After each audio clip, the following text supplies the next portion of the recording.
Hi, welcome to Math After Hours with Miss Austin. I'm Miss Austin, a math teacher here to help you with any of your problems. Specifically math problems, though. We're going to stick with math problems. And today I'm going to teach you how to use Cramer's Rule for systems of equations, specifically two equations with two variables. So Cramer's Rule uses determinants to solve systems of equations. In some of my other videos, I taught you how to find a 2x2 determinant and a 3x3 determinant.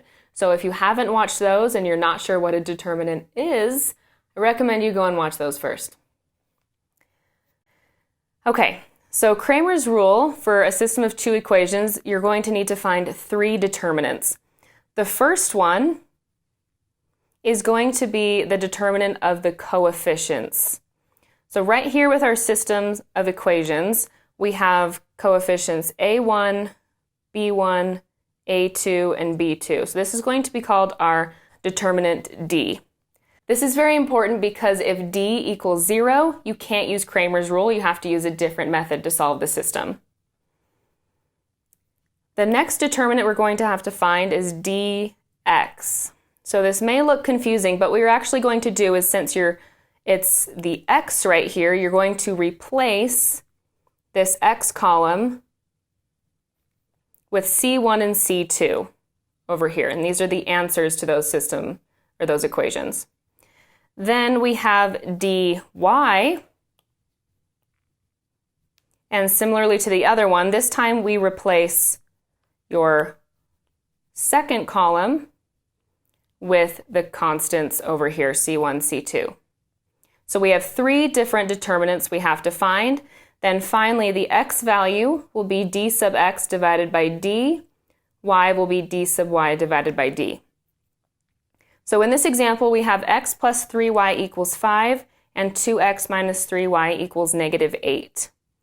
So the first one I'm going to find is just our coefficient determinant d. So our coefficients are 1, 3, 2, and negative 3.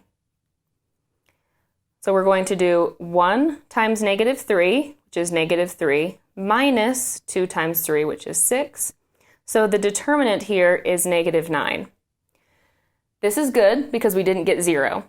If we were to get 0 here, that means we can't use Cramer's Rule. But since it's negative 9, we can move forward and use Cramer's Rule on this system. Next, we're going to find dx. So this is when we replace the first column with our constants here, 5, negative 8.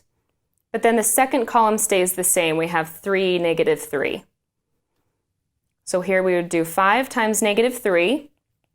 That's negative 15 minus negative 8 times 3, which is negative 24. So this is really negative 15 plus 24, which is 9.